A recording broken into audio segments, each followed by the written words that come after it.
VK news, राष्ट्र के नाम। नमस्कार, स्वागत है आप सभी का वीके न्यूज पर। मैं हूं आपके साथ चेतन पाठक।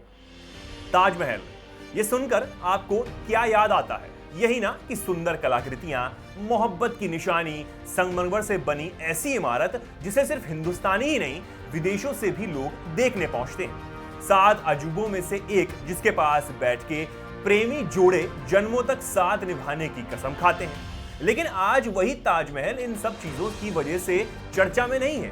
दरअसल कोर्ट में रजनीश नाम के व्यक्ति के एक याचिका दायर की, जिसमें उन्होंने ताजमहल के 22 कमरों को खुलवाने की मांग करते हुए ये कहा कि वो चाहते हैं कि इन 22 कमरों में क्या है वो सबको पता चलना चाहिए। अब ये मामला तो कोर्ट में है, लेकिन यही ताजमहल जिसे प्रेम की निशानी कहा जाता है, वो ही कुछ लोगों के लिए अभिशाप से कम नहीं है। दरअसल ताजमहल की सिक्योरिटी बढ़ाए जाने से इन गांव वालों की परेशानी खूब बढ़ गई।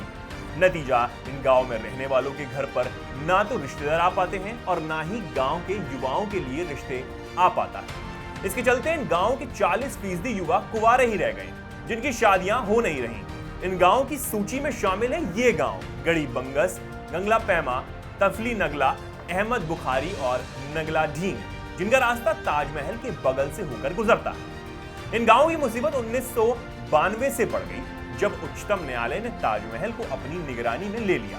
सुप्रीम कोर्ट के आदेश के बाद ताजमहल की सिक्योरिटी बेहद चक चौबंद कर दी गई और तब से इन गांव वालों को समस्या का सामना करना पड़ रहा है। गांव में आने वाले लोगों को प्रशासन के पास बनवाना पड़ता है। हालांकि गांव के लोगों के पास पहले से बने हुए हैं, लेकिन उनके रिश्तेदारों को गांव में आने के लिए हर बार नया पास बनवाना होता है। अब इसी वजह से इन गांव में किसी भी कार्यक्रम में गांव वालों के रिश्तेदार पहुंच ही नहीं पाते। यही नहीं, शादी विवाह के कार्ड देने और युवाओं के रिश्ते के लिए भी लोग यहां पहुंच नहीं पाते। इसके चलते इन गांव के 40 से 45% युवा कुंवारे ही रह गए।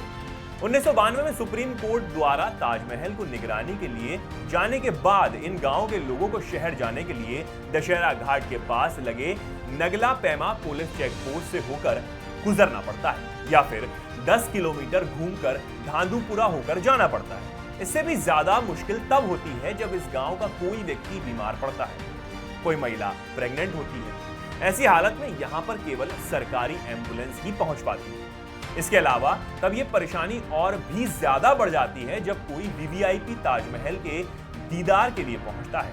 तब तो इन लोगों को घर में कैद कर दिया जाता है और बाहर निकलने तक की परमिशन नहीं मिलती। अब इन्हीं समस्याओं की वजह से लोग ताजमहल के आसपास से पलायन करने के लिए भी मजबूर हैं। यानी इस मोहब्बत की निशानी कहे जाने वाले इस ताजमहल की वजह से कई लोगों की जिंदगियां बेरंग हो गई। इस खबर में इतना ही।